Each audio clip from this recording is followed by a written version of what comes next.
పరిశుద్ధుడా, సృష్టికర్త, నీకు వందనాలు.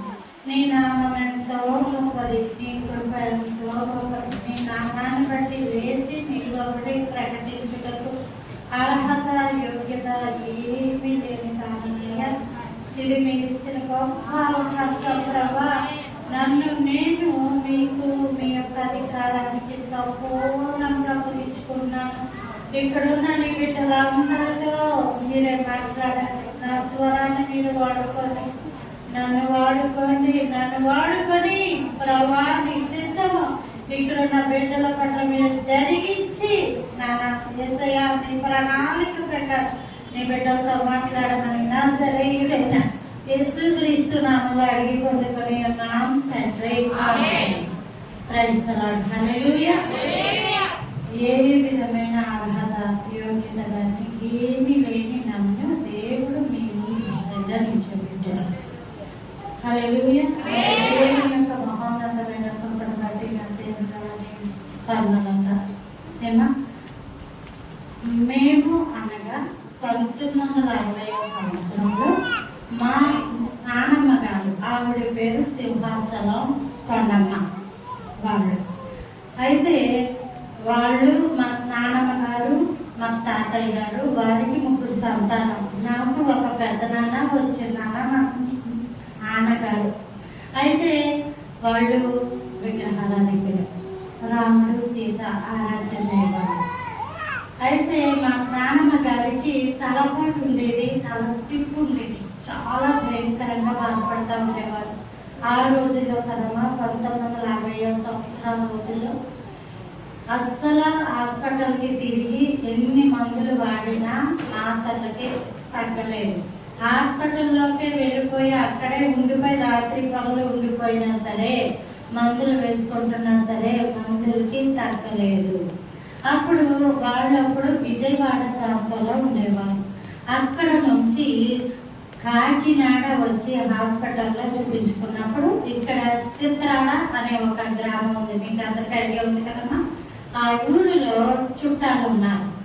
అందుకని అక్కడికి వెళితే వాళ్ళు చెప్పారు, ఇక్కడ ఒక ప్రార్థనా మందిరం ఉంది, మీరు వెళ్ళి ప్రార్థన చేసుకుంటే దేవుడు ముట్టి స్వస్థపరుస్తాడు.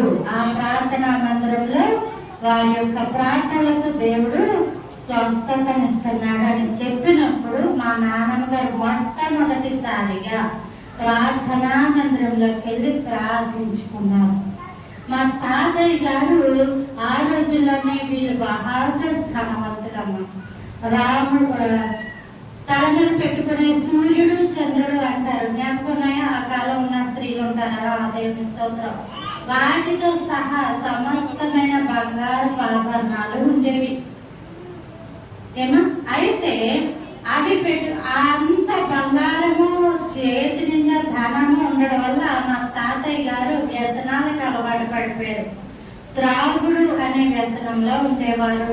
చేతి నిండా ధనము. విజయవాడలో టెక్స్ అనే కంపెనీలో ఆయనకి మంచి అయితే ఇలా ధనాన్ని అంతా వృధా చేసి వ్యసనాలకు ఖర్చు పెడతా ఉంటుంటే అక్కడ ఉన్న వాళ్ళు అన్నారు, ఇక్కడ ఇలాగ తాగేస్తారు కాబట్టి మీరు ఇక్కడ నుంచి మీ ప్రాంతానికి వెళ్ళిపోండి అని చెప్పినప్పుడు అప్పుడు కూడా మా తాతయ్య గారికి రిటైర్మెంట్ పెట్టుకోవడానికి అవకాశం వచ్చింది. ముందుగానే పెట్టేసుకుంటే ఎక్కువ ధనం ఇస్తామని ఆఫర్ వస్తే దాని గురించి అని ముందుగానే ఉద్యోగం రిటైర్మెంట్ పెట్టేసుకున్నారు. ఆ ధనాన్ని పట్టుకొని కాకినాడ అనే ప్రాంతానికి వచ్చారు. అంత మాత్రమే కాదు, అన్నవరం దగ్గర తొండంగి అనే గ్రామంలో వ్యవసాయం ఉండేది. అక్కడున్న పొలాలు కూడా అమ్మేసి సొంతలు కొనుక్కున్నారు, దాన్ని కూడా అమ్మేశారు. ఏమన్నా ఇలా చేతిలో ఉన్న ధనం అంతా కూడా అప్పుల పాలు అయిపోయింది. ఉన్న ఇల్లు కూడా అమ్మేసుకున్నారు. అయినప్పటికీ మా నాన్నగారు దేవుని పట్టుకొని మందిరాలకి క్రమముగా వెళ్ళి దేవారాత్రులు ప్రార్థిస్తూ దేవుని బ్రతిమలాడుకునేవారు. ఆవిడ ఆ రోజు దేవుడి గురించి రోషముగా నిలవబడిన జీవితాలే ఈ రోజు మాకు ఆశీర్వాదాలుగా మారాయి. హల్లెలూయా. అనేకమైన హింసలు, అవమానాలు, నిందలు, చాలా వెలివేసినటువంటి జీవితం విడిచిపెట్టారు కానీ దేవుణ్ణి అయితే విడిచిపెట్టరా. ఇక్కడున్న స్త్రీలారా మీకు అందరికీ మాటలు చెప్తా ఉన్నాను, దేవుడి గురించి మీరు నిలబడే మంచి సమయం ఉంది. అదేంటంటే తెలుసా, మీరు దేవుణ్ణి ఏదైతే గట్టిగా పట్టుకున్నారో అక్కడే ఉండిపోండి. దేవుణ్ణి పట్టుకుని జీవించండి. మా నాన్నమ్మ గారు రోజుకి 3 మారు ప్రార్థించేవారు. తెల్లవారుజామున 3 గంటలకి ఆ ప్రాంతానికి లేచి మోకాళ్ళు వేసి ప్రార్థించేవారు. అనేక మందికి సువార్తను ప్రకటించేవారు. దేవుడి కృప సేవకులకి అనుకూలంగా నడుస్తూ, సేవకులు పిలిచి కోటాలు పెడుతూ, ప్రార్థనలు చేస్తూ అనేక మందికి సువార్తను ప్రకటించేవారు. ఆవిడికి 3 సంతానం. ఒకరు మా పెద్ద నాన్న, రెండోది మా నాన్నగారు, మూడోది మా చిన్న. పెద్ద నాన్నగారిని దేవుడు దీవించి టెలిగ్రాము డిపార్ట్మెంట్ లో మంచి ఉద్యోగం అనుగ్రహించారు. హల్లెలూయా. రెండో అబ్బాయి మా నాన్నగారు స్టేట్ బ్యాంక్ లో గొప్ప ఆఫీసర్, దొంగ నోట్లు కట్టుకునే ఆఫీసర్, హౌసింగ్ లోన్లు ఇవ్వడం, బంగారం మీద లోన్లు ఇవ్వడం, దేవుడి కృపలు అన్ని రకాల కేటగిరీలో ఉద్యోగాలు చేయడానికి దేవుడు కృప చూపించారు. మూడో అబ్బాయిని దేవుడి యొక్క సేవకు అంకితం అర్పించారు. మా నానమ్మ గారు కాకినాడ ప్రాంతం వచ్చిన తర్వాత వారికి 3 సంతానం, 3 కూడా కుమారులే. అందుకని మా అమ్మగారు ఎవరు అంటే మా నానమ్మ వాళ్ళ నాన్న, అమ్మమ్మ వాళ్ళ అమ్మ, అన్న చెల్లెలు. కాబట్టి మా అమ్మగారిని దగ్గరికి చేరదీసి దేవుడి కూటాలకి తిప్పేవారు. హల్లెలూయా.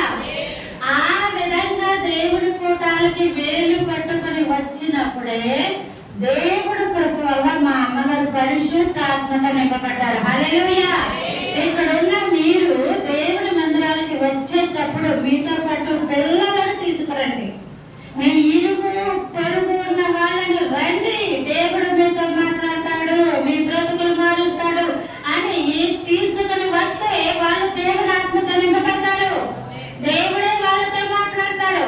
ఎప్పుడైతే మా అమ్మగారిని దేవుడి ఆత్మతో నింపారో మా నాన్నమ్మ గారు అనుకున్నారు, ఈమె మా ఇంటి కోడలుగా చేసుకోవాలి అని సంబంధం అడగడానికి వెళితే మేము ససేపులా చెయ్యం, మేము దేవుడు పెళ్లి చెయ్యము అన్నప్పుడు దేవుడి గురించి మా అమ్మగారు నిలబడి నేను దేవుడి పెళ్లి చేసుకుంటాను, యేసు ప్రభునే సొంత రక్షకుడుగా అంగీకరించారు. ఆ రోజుల్లోనే మా అమ్మగారు అన్య భాషలు మాట్లాడుతూ ఉంటే మా తాతయ్య గారు ఒకసారి చీపుగా తరిగేసి కొట్టేసిన సందర్భాలు కూడా ఉన్నాయి.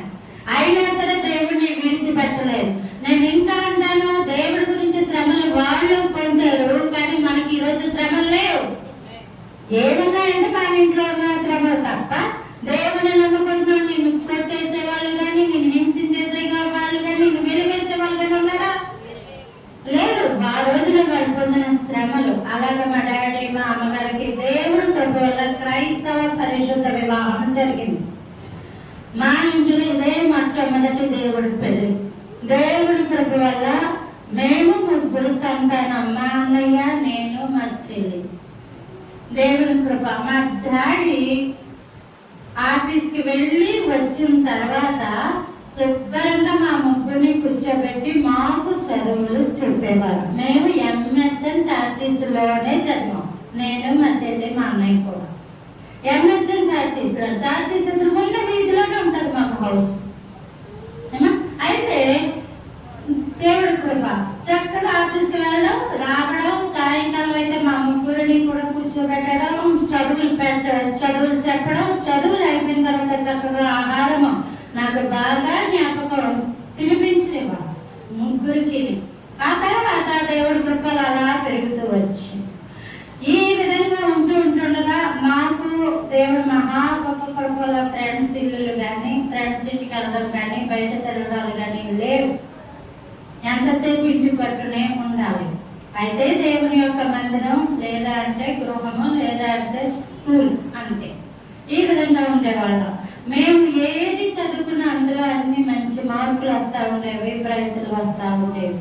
ఈ విధంగా మా జీవితం వెళ్ళిపోతుంది. మా పాస్టర్ గారు ఎవరంటే మా చిన్నాన్నగారే మా పాస్టర్ గారు, మా పిన్నే మా పాస్టర్ అమ్మగారు. ఈ విధంగా మేము చక్కగా ఎదుగుతూ ఉండేవాళ్ళం. అయితే నా వరకు వచ్చేటప్పటికి నేను నలుగురిలో మాట్లాడలేను. నేను ఎంతసేపు ఎవరికన్నా మాట్లాడాలంటే నాకు చాలా కంగారు, భయం. నా మటుకు నన్ను ఫ్రీగా ఉంచేస్తే నేను మామూలుగా మాట్లాడతాను, కానీ నన్ను పిలిచి మాట్లాడి ఏదైనా మాట్లాడిద్దాం వచ్చేపు ఆలోచించారు అనుకోండి, నేను మాట్లాడను అనమాట. ఎందుకు అంటే నాకు కాళ్ళు చేతులు చెవట్లు పుట్టేసి కళ్ళు చీకట్లు కమ్మేసి ఆ మనుషులు చీకటిలోకి వెళ్ళిపోయినట్టు అయిపోతారు. అలా అయినప్పటికీ నేను చదువుకున్నాను, మంచి మంచి ప్రైజులు వచ్చాయి, అన్నీ అయిపోయినాయి. ఇంటర్ సెకండ్ ఇయర్ వరకు బాగానే జరిగింది. అయితే డిగ్రీ ఫస్ట్ ఇయర్లోకి అడుగు పెట్టాం. అది ఎక్కడంటే కాకినాడ జగన్నాథపురం అన్నవరం సత్యవతి దేవి ఉమెన్స్ కాలేజ్. ఎప్పుడైతే కాలేజీకి వెళ్ళానో నేను ఇలా వెళ్తా ఉన్నాను, అక్కడ గోడల మీద 4 ఆడపిల్లలు వచ్చి కూర్చొని రా పాప ఇలా రా, నీ పేరేంటి అని అడిగారు. నాకు అలా ఎవరైనా అడిగితే నేను నా పేరు చెప్పలేను. నా మటుకు నేను వెళ్ళిపోయి నా పనేదో నేను చేసుకున్నా, చదివేదో నేను చదువుకున్నా సేపు నేను బాగానే ఉంటాను, కానీ నన్ను ఎవరైనా పిలిచి మాట్లాడితే నేను చెప్పలేదు, కంగారు పడతాను అనమాట. ఎప్పుడైతే నేను కంగారు పడే మాట చెప్పలేక మాట తడబడిపోయి కాళ్ళు చేతుల్లోంచి చెమటలు వచ్చేసి మనుషులు చీకటిగా అయిపోయారో నేను క్లాస్ రూమ్కి పరిగెట్టుకుంటా వెళ్ళిపోయాను. ఎప్పుడైతే ఇలాగ వెళ్ళిపోయినా వాళ్ళు ఏమనుకున్నారంటే ఈమెని ఆట పట్టించవచ్చు, ఏడిపించవచ్చు అని వాళ్ళు కావాలని 4 కాస్త 5, 6 గోడ మీద కూర్చొని నేను గ్రౌండ్లో ఎప్పుడు కనబడినప్పుడు పిలిచేవాళ్ళు. దానివల్ల నాకేమనిపింది అంటే వాళ్ళంటే భయం ఏర్పడిపోయి గ్రౌండ్లో అడుగు పెట్టేటప్పుడు పరిగెట్టుకుని క్లాస్కి వెళ్ళిపోయేదాన్ని, క్లాస్లో వచ్చేటప్పుడు పరిగెట్టుకుని వచ్చేసి సైకిల్ తొక్కుని ఇంకా ఇంటికి వచ్చేసేదాన్ని. అలాంటి పరిస్థితి. అయితే 2-3 నెలలు అయ్యేసరికి సెక్షన్లో మారుస్తూ వాళ్ళని తీసుకొచ్చి నా సెక్షన్లోనే వేశారు. వాళ్ళు మాకు సీనియర్స్ కాదు, అందుకే నా తోటోళ్ళే, పెద్దేం కాదు, నా తోటోళ్ళే వాళ్ళు. వాళ్ళు ఎప్పుడైతే నా వెనకాల ఉన్నారో నేను చూసాను. ఆ రోజు గ్రౌండ్లో ఎవరు లేరు. ప్రభు నువ్వు ఉన్నామనుకుంటా పరిగెత్తుకుని క్లాస్ రూమ్కి వెళ్ళిపోయాను. నేను చక్కగా క్లాస్ రూమ్ అన్ని మాట్లాడుతూనే ఉన్నాను. ఈసారి వెనకాల నుంచి సౌండ్ వినబడుతుంది, అమ్మాయి చూడు నీ పేరేంటి అనేటప్పటికి ఎవరు నన్ను ఇలా అడుగుతున్నారని వెనక్కి చూసేసరికి ఆ 4 అమ్మాయిలు కనబడతారు. ఇంకా కనబడేసరికి నాకు కంగారు, భయము, మనుషులు చీకటి కళ్ళు చీకట్లు కమ్మేసేసరి క్లాస్ రూమ్ నుంచి బయటికి పరిగెట్టడం మొదలు పెట్టాను. ఆ విధంగా ఏమైపోయిందంటే నాలో భయం అన్నది ఏర్పడిపోయింది. క్లాస్ రూమ్ లో నేను చదువుకునేటప్పుడు ఎంతవరకు వచ్చిందంటే ప్రశ్న అడిగితే చెప్పలేకపోయేటంత వరకు వచ్చింది. ఎందుకోసం అంటే కేవలము మాట్లాడు అంటే మాట్లాడలేదు, అంత మించి ఇంకా మాట్లాడు అంటే మాట్లాడలేని తనం వల్లే నేను ప్రశ్న అడిగినా నేను చెప్పేదాన్ని కాదు. ఎందుకు వెనకాల ఉన్న ఈ యొక్క పిల్లలు నన్ను ఆట పట్టిస్తారని. అయితే ప్రభు యొక్క కృపానుసారం మరి ఏంటో తెలీదు, ఈ బలహీనత ఏమైపోయిందంటే అలా అలా అలా పెరిగిపోయి ఒకసారి మా ఇంటిలో నేను ఉన్నప్పుడు ఏం జరిగిందంటే ఒక స్త్రీ రాత్రి వేళ నల్లగా లావుగా హైట్గా ఉన్న స్త్రీ నన్ను గొంతు పట్టుకొని నువ్వు మాట్లాడద్దు, నువ్వు మాట్లాడిన రోజున నేను చంపేస్తానని ఒక స్త్రీ క్లియర్గా స్పర్శ నాకు తగిలి నా గొంతు పట్టుకొని మాట్లాడింది. ఎప్పుడైతే ఆ స్త్రీ అలా చెప్పిందో నేను తెల్లారి లేచేసరికి చెప్పాను అందరికీ, ఎవరో ఇంట్లో తిరుగుతున్నారు, వాళ్ళు నా గొంతు పట్టుకుంటున్నారు, నన్ను చంపేస్తానంటున్నారు, నన్ను మాట్లాడద్దు అని అంటున్నారు అని అన్నా సరే మా చిన్నాన్న గారు ఏంటంటే దయ్యాలు ఉన్నాయని చెప్పి నమ్మరు. నమ్మకపోవడం వల్ల ఎవరున్నారు ఎవరు లేరు, ఎవరిని గొంతు పట్టుకున్నాను బాగానే కదా ఉన్నావు, అలాంటివి లేవు అని అనేసేవారు. నాకైతే క్లియర్గా ఒక స్వరం వినబడింది. దీని వల్ల ఏమైపోయిందంటే నేను చాలా బాధపడిపోయి రాత్రులు పడుకునేదాన్ని కాదు, రాత్రులు కూడా పడుకునేదాన్ని కాదు. దొప్పుడు ముసుకెట్టడం, దాని మీద ఇంకో దొప్పుడు వేసాడు, కళ్ళు గట్టిగా మూసేసుకోవడం, భయపడిపోవడం. అయినా నా మీద ఎప్పుడూ కూడా గాలి పడిపోతూ ఉండేది. కాలు తెస్తే కాలు రాదు, చేయి తెస్తే చేయి రాదు, గట్టిగా అడుగుతాం అనుకుంటాను, నోరు రాదు. ఇదే రాత్రి అంతా అవుతుంది. దీనికి పరిష్కారం ఎక్కడ కూడా లేదు. ఈసారి క్లాస్ లో ఏమైందంటే అటెండెన్స్ పలికేటప్పుడు లేచి ఎస్ఆర్ అని తప్పటికల్లా వాళ్ళు నా మాటను ఎగతాళి చేస్తా వాళ్ళు మాట్లాడారు. ఎప్పుడైతే అలా మాట్లాడారో నేను ఎస్ఆర్ అని పలకలేకపోయాను. ఎప్పుడైతే ఎస్ఆర్ అని పలకలేకపోయానో లేచి నించొని కూర్చుని పోతే ఆ సార్ ఏం చేసేవాడు అంటే ఆబ్సెంట్ వేసేసేవాడు. ఒక రోజుకి 8 పీరియడ్లు ఉంటాయి. ఇక్కడ చదువుకున్న పిల్లలు ఉన్నారుగా అర్థమవుతుంది మీకు. ఏమో ఒక రోజుకి 8 పీరియడ్లు ఉంటాయి. 8 పీరియడ్లో 8 సార్లు లెగ్స్ అటెండెన్స్ పలకాలి. అయితే నేను లేచి నిలబడేదాన్ని, అతను నన్ను చూసేవాడు కాదు. అటెండెన్స్ పలకలేక నేను ఏం చేశానంటే నా పక్కన ఉన్న అమ్మాయికి బ్రేక్ అవర్ లో నేను క్యాంటీన్ కి తీసుకెళ్లి సమోసా ఇప్పిస్తాను, నాకు కొంచెం అటెండెన్స్ పలికి పెట్టమంటే అలాగే అని పలికి పెట్టింది. అటెండెన్స్ ఆ రోజుల్లో సమోసా 5 రూపాయలు. నేను క్యాంటీన్ తీసుకెళ్ళి నేను ఏమన్నా కొని ఇప్పిస్తాను, నాకు కొంచెం అటెండెన్స్ పలికెట్టాలంటే అలాగే అని చెప్పి నేను లెక్స్ నించాడు, అమ్మాయి వేస్తారంటాం. ఇలా జరిగేది. సార్ తల దించుకొని అటెండెన్స్ వేసుకుంటూ వెళ్తారు. ఎప్పుడైతే వెనకాల ఉన్న వాళ్ళు ఈ అమ్మాయికి అటెండెన్స్ ఆ అమ్మాయి సహాయం చేస్తుందని వాళ్ళు తెలుసుకున్నారో, రెండో రోజే ఈ అమ్మాయిని పట్టుకెళ్ళి ఆ దగ్గర కూర్చోబెట్టేసుకుని నువ్వెందుకు ఆ అమ్మాయికి అటెండెన్స్ సహాయం చేస్తున్నావు, నువ్వు చేయకు, ఏమవుతుందో చూద్దాం అనేటప్పటికి నేను క్లాస్కి వెళ్ళేటప్పటికి నా బెంచీలో నేను ఒకదాన్ని, ఇంకెవ్వరూ లేదు. ఇంకా సార్ పిలిస్తే పలకలేక ఎస్ఆర్ అని పలకాలని అదొక భయం. ఆయన అటెండెన్స్ వేసే వరకు నాకు టెన్షన్. అతను క్లాస్ రూమ్ లోకి వచ్చాక మాట్లాడదు అటెండెన్స్ పలుకుదంటేప్పటికి మాట నోట్లోంచి వచ్చేది కాదు, నాలుగు తడబడిపోయేది. ఇంక బాధపడలేక ఎందుకు వచ్చిందని చెప్పి అటెండెన్స్ పలకడం మానేసిందని వాళ్ళు శుభ్రంగా ఆప్షన్ చేసుకునేవాళ్ళు. కొంతకాలం నేను ఏం చేశానంటే క్లాస్ రూమ్ కూడా వెళ్ళక, ఎందుకు అంటే వాళ్ళు లేపి ప్రశ్న అడిగేవారు. నాకు అన్ని వచ్చి, మా డాడీ బ్యాంకు ఎంప్లాయీ కాబట్టి అకౌంట్స్, నేను బీకామ్ ఏమో కాబట్టి అకౌంట్స్ అది ఎలా చేయాలి, మార్కులు ఎలా వస్తాయి అన్ని మా డాడీ మాకు చెప్పేసేవాడు. అయితే నాకు వచ్చి ఆన్సర్, కానీ సార్ లేపి ప్రశ్న అడిగారు అనుకో నేను ఏం చేయను, సమాధానం చెప్పడం. ఎప్పుడైతే సమాధానం చెప్పడం లేపి తిట్టేసేవారు. ఎప్పుడైతే తిట్టేసేవారో నించుని అలా ఏడవడం తప్ప నేను సమాధానం చెప్పేదాన్ని కదా. మళ్ళీ వచ్చి ముందు బెంచ్లో కూర్చుంటావు, ఎందుకు నీకు చదువు రాదు, రాదు, నువ్వేం పలకవు, నువ్వేం మాట్లాడవు, ఎందుకమ్మా ముందు బెంచ్లో వెనక్కిపోవచ్చు కదా అని తప్పలాడేసేవారు. నేనైతే కన్నీరు కాల్చడమే తప్ప నాకు ఇంకో పని లేదు. ఇటు క్లాసులకి వెళ్ళినా ఏడిపోయి, రాత్రులు పడుకున్నా ఏడిపోయి, నాకు ఎక్కడ సమస్యకి పరిష్కారం అన్నది ఇలా ఉంటున్నప్పుడు అటెండెన్స్ షార్టేజ్ వచ్చింది నాకు. ఎప్పుడైతే అటెండెన్స్ హాజరు తక్కువ అయిపోయిందో పేరెంట్స్ రమ్మంటారు కదా, వెంటనే పిలిస్తే మా డాడీ అలా వచ్చారు. మీ అమ్మాయి కాలేజీకి రావట్లేదండి అంటే, లేదండి వస్తుంది అంటే చూపిస్తే అది నేనే. ఈ అమ్మాయి అటెండెన్స్ కూడా పలకదు, మొదటి పిల్ల చదవదు అంటే, కాదండి మా అమ్మాయి బాగా చదువుతుంది, నాకు ప్రైజులు కూడా వచ్చాయి. అంతవరకు బాగా చదివి పిల్ల ఎందుకు చదవలేకపోతుందని నన్ను కూర్చోబెట్టడితే నన్ను ఎవరో కొంచెం చేస్తున్నారు, నేను మాట్లాడలేకపోతున్నాను, నాకు స్వరం రావట్లేదు, అటెండెన్స్ పలకలేకపోతున్నానంటే అయ్యో ఇలాగైతే ఎలాగని నన్ను పట్టుకొని చూపించిన హాస్పిటల్ అంటే లేదు. రాజమండ్రిలో తాడి తోటలో హిప్నాటిజం అనే సెంటర్లో నన్ను మా డాడీ తీసుకొని సుమారు 1.5 సంవత్సరాలు తిప్పారు.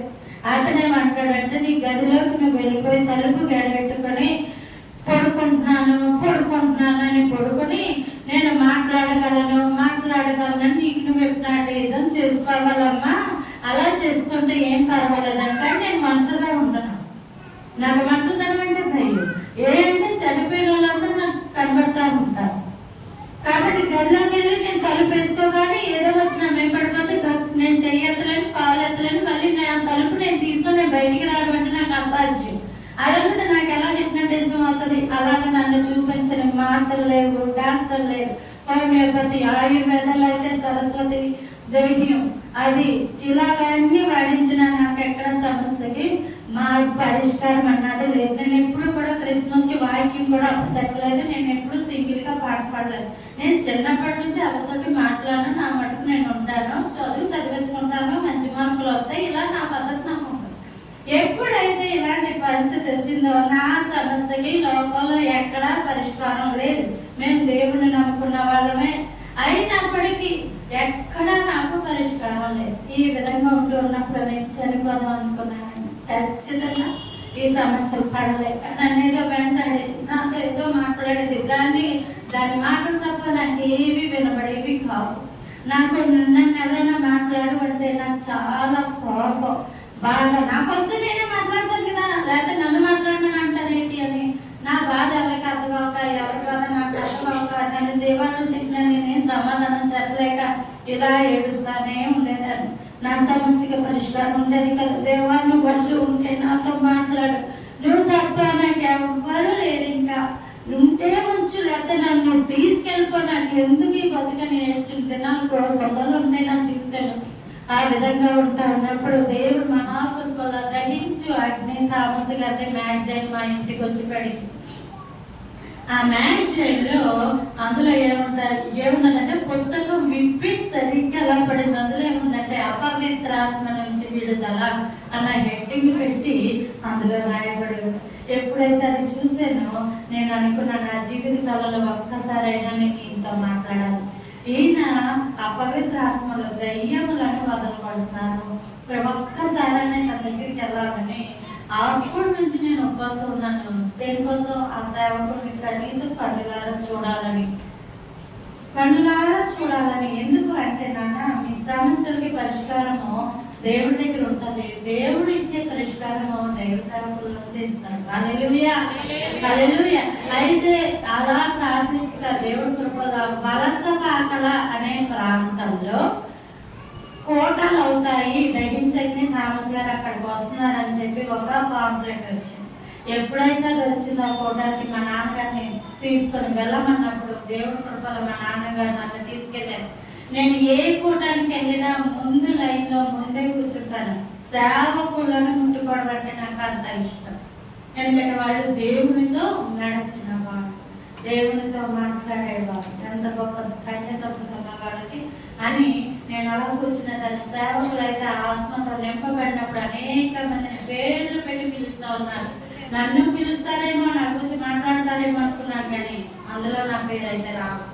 అయితే ఆ కోటం అంతా అయిపోయింది, ప్రార్థన అయిపోయింది. ఎక్కడో అక్కడికి వెళ్ళిపోతుంటే నేను మా డాడీని రమ్మని మాట్లాడాలి, నేను అటెండెన్స్ పడకాలి, నా గురించి ప్రార్థన చేయించండి అని మా డాడీని అడిగినప్పుడు, అలాగేనమ్మా నేను చెప్తానని మా డాడీ నన్ను తీసుకుని వెళ్ళి, మా అమ్మాయి ఇప్పుడు దాకా బాగానే ఉంది, డిగ్రీలో జాయిన్ అయ్యాక ఎవరో ఉన్నారు, ఓ స్త్రీ ఉంది, గొంతు నొప్పి వస్తుంది, చేయి రాదు, కాలు రాదు, మాట్లాడద్దంటుంది, మాట్లాడితే చంపేస్తానంటుంది, పేక నొప్పి వస్తుందని చెప్పి సూపర్గా మాట్లాడడం మానేసింది. ఎస్ఆర్ అని కూడా పలకలేదండి మా అమ్మాయి. మీరు ప్రార్థన చేయాలంటే ఆయన నన్ను చూచి దర్శనం ఆయన చెప్పారు, తలకి ముసుగు పట్టుకుని అనేక మంది ఎదుట దేవుని గురించి ప్రకటిస్తున్నామని చెప్పారు. హల్లెలూయా. నేను వెంటనే మనసులో అనుకున్నాను, అంత కాదు కానీ అటెండెన్స్ కలిగే కొరకు వరకు నాకు వస్తే చాలా అనుకున్నాను. నిజంగానే నాకు అటెండెన్స్ అయి భయం, అటెండెన్స్ అంటే చాలా భయం. అప్పుడు ఆయన అన్నారు, నాలుగు చెప్పమని. నాలుగు మీద ఆయన బొటన వేలు పెట్టి, ప్రార్థన చేసిన వెంటనే నాలుగుని పట్టుకున్న దురాత్మ నుంచి నాకు విడుదల వచ్చింది. హల్లెలూయా, హల్లెలూయా. దేవుని మహాగొప్ప కృప వల్ల మళ్ళా నేను క్లాసులకి చక్కగా వెళ్ళాను, అటెండెన్స్ కలిగేదాన్ని. ఎవరైతే నన్ను నేర్పించారో నేనే నా పక్కన కూర్చున్నాను, వాళ్ళు మాట్లాడుతున్నాను, చక్కగా సమాధానం చెప్పాను. సార్ ఏమన్నా ప్రశ్న అయితే సార్ ఇదండి ఆన్సర్ అని పొరపాటుగా చెప్పేసేదాన్ని. అప్పుడు అన్నారు, ఇంతకు ముందు మాట్లాడలేకపోయేదాన్ని కదా, ఇప్పుడు ఎలా మాట్లాడుతున్నాను అంటే దేవుడు నన్ను ముక్తి స్వస్థపరిచేదండి, దేవుడి గురించి ప్రకటించేదాన్ని. హల్లెలూయా, హల్లెలూయా. దేవుడి గురించి ప్రకటించేదాన్ని. దేవుడు మీరున్న బాధలు, మీరున్న ఆ యొక్క ఏవైతే పరిస్థితులు ఉన్నాయో ఎవరికి అర్థమైనా అర్థమవకుండా ఉన్నా దేవుడికి మాత్రం ఖచ్చితంగా అర్థమవుతాయమ్మా. హల్లెలూయా. మీకు పరిష్కార మార్గం ఎక్కడ ఉన్నా లేకపోయినా, మీ సమస్యలకి ఎక్కడ పరిష్కార మార్గం లేదు, ఇంకా సున్నా అని మీకు మీ ముందు ఈ యొక్క అపవాదిగాడు చూపిస్తూ ఉన్నా, మీకు ఒక మంచి శుభార్త ఏంటంటే సార్, మీ సమస్యకి పరిష్కారం ఉంది. హల్లెలూయా. దేవుడు మిమ్మల్ని చూస్తున్నాడు. నన్ను చూసిన దేవుడు, నన్ను పట్టించుకున్న దేవుడు, నా కన్నీటిని తుడిచిన దేవుడు నాతో మాట్లాడాడు. దేవుని స్తోత్రం. హల్లెలూయా. దేవుడు 6 రోజుల్లోనే ఆయన ప్రసంగం చెప్పారు, నా పట్ల నీ చిత్తము ఏంటి ప్రభా అని నువ్వు అడగాలి. మామూలుగానే ప్రసంగం చెప్పారు ఆయన, కానీ ఆ మాటలు ఎందుకో నా జీవితాన్ని తాకే. ఇప్పుడున్న మీ అందరి పట్ల దేవుని యొక్క ప్రణాళిక ఉంటుందమ్మా. ప్రణాళిక లేకుండా ఎందుకు పనికి రాకుండా దేవుడు ఎవరిని చెయ్యడు. మీ ఇంటిలో ఉన్న వస్తువే పనికి రాదు అంటే అది ఇంకా అలా ఉంటుందా? వెంటనే ఏం చేస్తారు? మార్చేస్తారు. పాత సామాన్లోకి వేసేయాల్సిన వేసేస్తారు, ఎవరికి చేయాల్సిన ఇచ్చేస్తారు, పెంటమే పారేయాల్సిన పారేస్తారు. దేవుడు ఈ భూమి మీద నిన్ను ఇంకా ఉంచాడు అంటే అర్థం పెట్టేస్తారు, నిన్ను మార్చలేదు. నిన్ను దేవుడు తీసి పేట మీద పడేయలేదు, దేవుడు నిన్ను తీసి పక్కన పెట్టేయలేదు. ఒకవేళ అలా పెట్టేస్తే నువ్వు ఈ రోజు ప్రార్థనా మందిరంలోనే ఉండవు. అదే దాని కారణమా?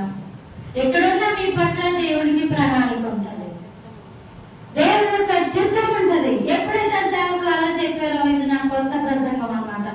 ఎందుకంటే అంతవరకు నా కోసమే నేను ప్రార్థించేదాన్ని. ప్రభు నాకు మంచి మార్కులు, హాల్ టికెట్ ఇచ్చిన రోజు బైబిల్లో పెట్టేసుకొని ఉపవాసం ఉండిపోయి ప్రార్థించేసేదాన్ని మంచి మార్కుల కోసం. ఎగ్జామ్స్ అయిపోయాక రిజల్ట్స్ రేపే అన్నప్పుడు ఉపవాసం ఉండిపోయేదాన్ని, ప్రభా మంచి మార్కులు ఇవ్వ ప్రభా అని.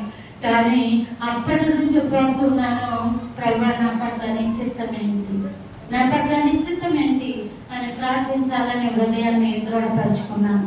అప్పుడేమైందంటే ఒక్క స్త్రీ, అంతకుముందు ఇంకో స్త్రీ కదా, ఇంకో స్త్రీ కనబడింది. ఆవిడ ఎలా ఉండేది? నల్లగా ఉండేది, ఏమో అంత హైట్ ఉండేది, మీదపడి గొంతు నొక్కేసింది. ఎప్పుడైతే ప్రభు నా పట్ల నీ చిత్తం ఏంటి అని అడిగి కొంతసేపు అడిగి రాత్రి 12 అంతవరకు ప్రార్థన చేసి ఇక నిద్రపోవాలని చెప్పి ఏమో పడుకోవడానికి మంచం ఇంటికి దుప్పటి అలా కప్పుకుంటూ గోడ వైపు చూస్తే ఒక స్త్రీ ఉంది. సరే, ఆవిడ తెల్లటి వస్త్రాలతో ఉంది, తలకి నూనె రాసుకుని ఉంది. ఆవిడ చేతిలో బైబిల్ ఇలా పట్టుకొని ఏమా పరిశుద్ధమైన దానిలో అతి పరిశుద్ధమైనది దేవుడు నీకు ఇస్తున్నాడు అని చెప్పి మేఘము వలె ఇలా చీలిపోయి గోడలో చావిడి చెరిపి. నేను ఇది క్లియర్ గా చూశాను, నిద్రలో కాదు, నిద్రపోతున్నప్పుడు కాదు, క్లియర్ గా నేను చూసి మళ్ళా ఎవరైనా వెంటబడుతున్నారు, మళ్ళా ఏదో జరుగుతుందని నేను వెంటనే కప్పుడు ముసుకెట్టేసాను. ఇంకో కూతురు కళ్ళు కూడా తెరవాలి. ప్రభా ఈసారి ఎవరు మాట్లాడుతున్నారు? నువ్వే కదా స్వస్థపరిచావు నాకు, మళ్ళీ ఎవరెవరో కనబడుతున్నారు, మరేంటి ప్రభా అని నాలో ఒకలాంటి ఆందోళన వచ్చి ఇలా కాదు 3 రోజులు ఉపవాసం ఉండి దేవుడి దగ్గర కనిపెట్టాలని దేవుడి దగ్గర కనిపెట్టడం ప్రారంభించాను. అనేక మందికి చెప్పాను, ఇదిగో ఒక స్త్రీ నాకు కనబడిందంటే మళ్ళీ మొదలెట్టావా, మళ్ళీ ఎవరో చూస్తున్నారంటున్నావా అంటున్నారే తప్ప అర్థం చేసుకోండి. ఎవరు పరిశుద్ధమైన దాంట్లో అతి పరిశుద్ధమైనది ఇస్తానన్నారు. ఏంటి అదంటే ఊరుకో, పరిశుద్ధమైన గ్రంథం ఇది, అతి పరిశుద్ధమైన గ్రంథం అన్నది వస్తా లేదు. నీతో ఎవరు మాట్లాడారంటే అబద్ధం మాట్లాడింది, నీతో ఎవరు మాట్లాడండి దయ్యం ఇన్నాళ్ళు నల్ల చీర పట్టుకొచ్చింది, ఇప్పుడు తెల్ల చీర పట్టుకొచ్చింది అన్నట్టు చెప్పేవా తప్ప ఎవరికి అర్థమయ్యేది కాదు. ఈ విధంగా ఉంటాడుగా 3 రోజులు దేవుని కృపల ప్రార్థనలో ఉండి ప్రభా నాతో నీవే కనుక మాట్లాడితే మరొక్కసారి నన్ను దర్శించి నాకు సహాయం చేయవా ప్రభా, నాతో మాట్లాడమని అడగడం మొదలు పెట్టాను. అమ్మ స్త్రీలారా, ఇక్కడ ఉన్న సంగమా, మీకు దేవుని పేరట ఈ మాట చెప్తా ఉన్నాను. మీ జీవితంలో దేవునితో మాట్లాడే అలవాటు ఉండాలి. మీకు మనుషులతో మాట్లాడే అలవాటు ఎలా ఉందో ఖచ్చితంగా దేవునితో మాట్లాడే అలవాటు మీకు ఉండాలి. అది ప్రార్థన. మీరు మీ యొక్క వ్యక్తిగత అవసరాల కోసం ప్రార్థించడం కాదు, దేవుని కోసం. ప్రభా నాతో మాట్లాడు, ప్రభా నా జీవితంలో నువ్వేం చేయబోతున్నా తండ్రి నాతో మాట్లాడు అడుగుతా ఉండాలి.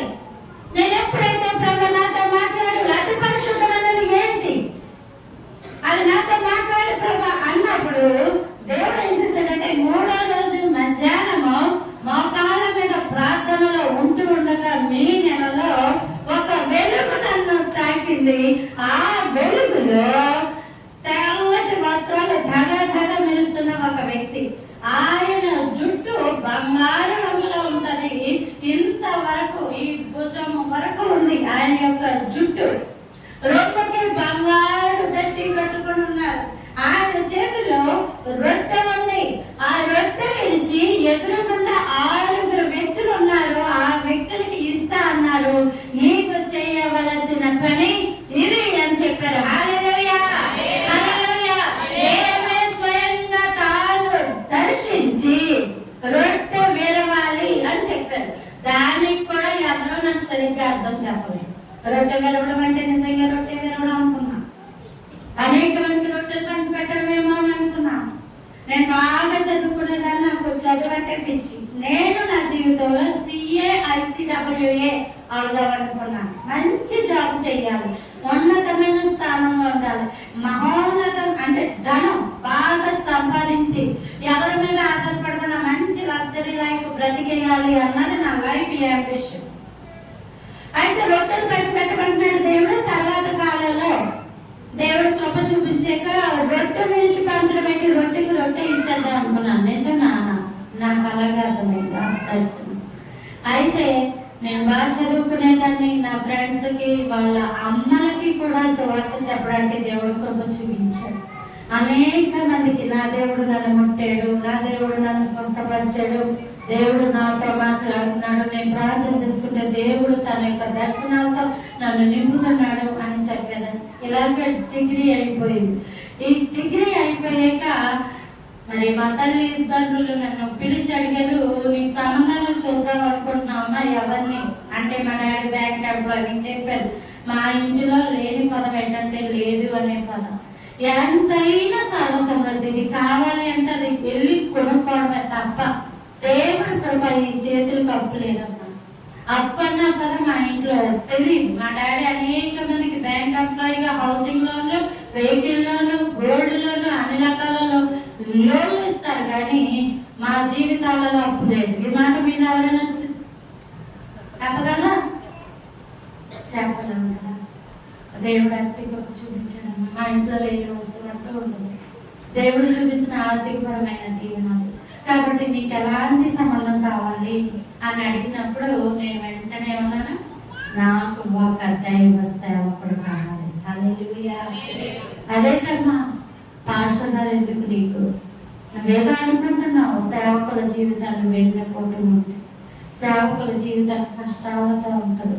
సేవకుల జీవితాలు అనేకమైన నిందలతో ఉంటాయి. చక్కగా మంచి ఉద్యోగస్తుని పెళ్లి చేసుకొని కావాలంటే నీకు వచనం చేసుకొని చెప్పారు. ఎందుకంటే ఇబ్బందుల కోసం. ఇప్పుడైతే ఆహారం కడుపు నిండా తింటున్నాం, ఏ కావాలంటే కొడుకు తీసుకొచ్చి మనం తింటా ఉన్నాం, ఏది కావాలంటే ఇలా అనుకోగానే వచ్చేస్తుంది. కానీ ఈ కాలం నుంచి ఏదైనా కావాలంటే మోకరించాల్సిందే. ఆహారం తిన్నామంటే మోకరించాల్సిందే. సర్వసమృద్ధి ఉండదమ్మా. వద్దు అన్నప్పుడు ఒకటే అన్నాను, ఈ నోరు నా దేవుడు నాకు ఇచ్చేది కదా. ఎస్సాడు నన్ను పలకలేని నేను అనేకమైన హేళనలు, నిందలు, అవమానాల మధ్య నలిగిపోతున్నాను. నేను తెల్లారితే చేయవట్లే, రాత్రి పడుకుంటే దయ్యమే, అలాంటి బ్రతుకుతున్నాను. దేవుడు ముట్టి స్వస్థపరిచాడు. నా జీవితంలో పెళ్లి అంటూ చేసుకుంటే సేవకుడే, లేకపోతే ఇలా ఉండిపోతాను.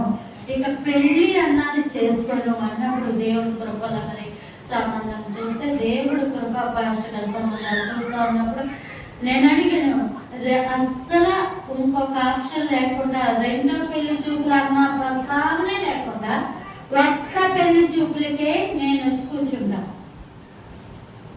తప్ప ఇద్దరు ముగ్గురు చూడటం, 10 మంది వచ్చి నన్ను చూడటం ఇలాంటి నాకు ప్రవణించాలమైన అబ్బాయిని మీరు తోడుకొని పెట్టండి. దేవుడు సేవకుల సంబంధం వచ్చారు. సంబంధం వచ్చిన పెళ్లి చూపులు కూర్చుంటున్నప్పుడు కూడా అడిగే దేవుడు అప్పుడు అన్నాడు, దేవుడు ఇతడే నీకు భర్త అని చెప్పిన తర్వాత పెళ్లి చూపులో కూర్చున్నాను. ఇక్కడ ఉన్న స్త్రీలారా, పెళ్లి చేసుకోబోతున్న వల్ల అనే మాట మీరు సవాలుగా గుర్తుపెట్టుకోండి. మీ జీవితాలు చాలా ప్రాముఖ్యమైనవి.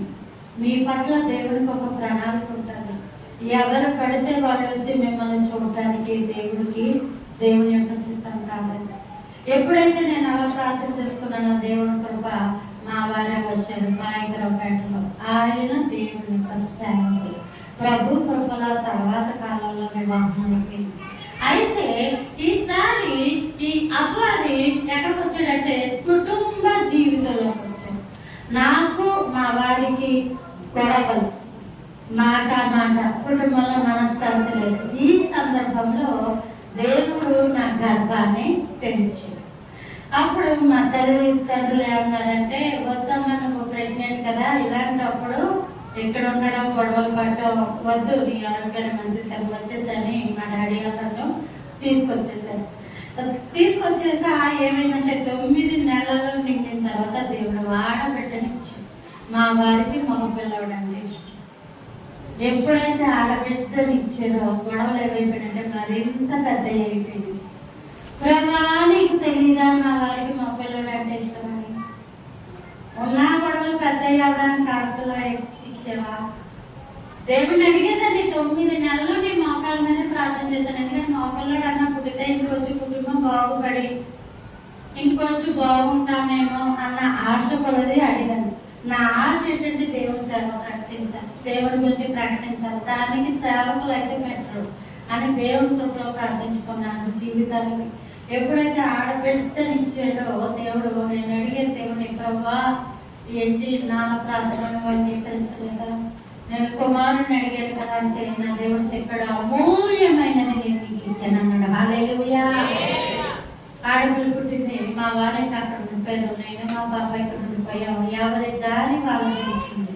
కుటుంబంలో ఒకరికొకరు బ్రతికున్న వాళ్ళడానికి కూడా ఆనవాళ్ళు లేవు. నిజంగా చెప్తున్నాను, బైబిల్ చేతి పట్టుకొని నా కూతురికి నేనే అమ్మనని తెలియదు, నేను చెప్పలేదు కూడా. నా తల్లిదండ్రులే అమ్మ డాడీ అని పిలిచింది, వాళ్ళే పిలిచింది. నేను కొన్ని రోజులు ఉండి తర్వాత నేను దేవుని సేవ పిలిచింది. సరే మరలా దేవుని సేవ ప్రారంభించాను. నా వెనకాల ఎన్నో అవమానాలు, ఎన్నో నిందలు. నీ దేవుడే గొప్పవాడైతే నీ బ్రతుకు ముందు చక్కబెట్టుకొని అప్పుడు వచ్చి దేవుని గురించి చెప్పు. నీ కుటుంబం విడిపోయి ఉంటే నువ్వెలా దేవుని గురించి చెప్తున్నా అన్న వాళ్ళు కోపాలు. నా దేవుడు నాకు చెప్పిన మాట ఏంటంటే, నువ్వు నా పని చేయి, నేను పని చేస్తాను. హల్లెలూయా.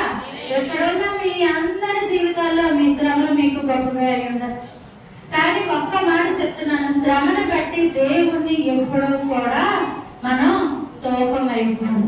ఈ అద్భుతం చేస్తే ప్రార్థన పెట్టించుకుంటామండి, ఈ అద్భుతం చేస్తే కాదు నాన్న, అద్భుతం చెయ్యకపోతే వెళ్ళవా పర్లోకానికి? అద్భుతం చేయకపోతే వెళ్ళవా? వెళ్ళకపోతే నీకే నష్టం, నరకానికి వెళ్ళిపోతే నీకే నష్టం.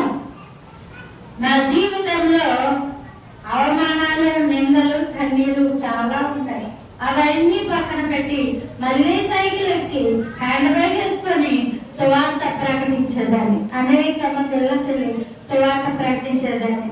నేనే కన్న తల్లినని నా కూతురికి తెలియదు. 5 సంవత్సరాలు వచ్చే స్కూల్లో వెళ్ళాలి. అప్పుడు who is your mother, who is your father అని చెప్పి అప్లికేషన్ లో రాసినప్పుడు అప్లికేషన్ రాయలేక ఇంటికి వచ్చేసిన సందర్భాలు కూడా ఉన్నాయి. మాకు ఎవరి పేరు రాయాలి? 2వ పెళ్లి చేసుకున్న ఒత్తిడి చాలా ఎక్కువగా ఉండేది. ఎందుకంటే నా వెనకాల నాకు చెల్లి ఉంది, నా చెల్లికి సంబంధాలు చూడాలి.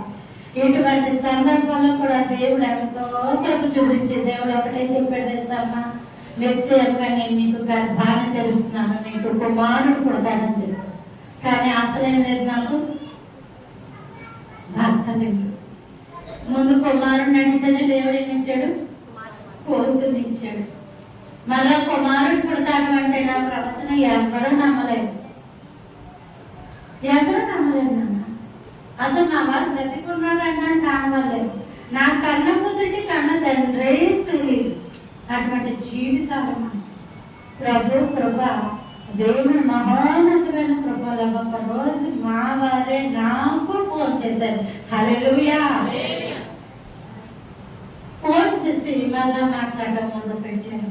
అప్పటికి మా బాబుకి 5వ సంవత్సరం. మా డాడీని డాడీ అని పిలిచేది, మా అమ్మగారిని అమ్మ అని పిలిచేది. మా డాడీ అనేవారు ఆస్తి 4 వాటాలు వేసి దాన్ని కూడా నా కూతురుతో సమానంగా చూసుకుని ఆస్తిస్తానమ్మా, నువ్వైతే ఏమైనా పెట్టుకోకు అన్నట్టు చెప్తూ ఎంతసేపు దేవుడిని చెప్పేవారు.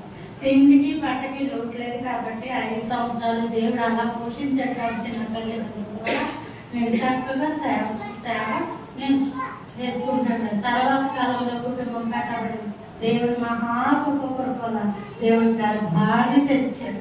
అనేక మంది ప్రవచనాలు చెప్పారు. అది కాదు కానీ దేవుడు కృపల దేవుడు కుమారుని ఇచ్చాడు. హల్లెలూయా.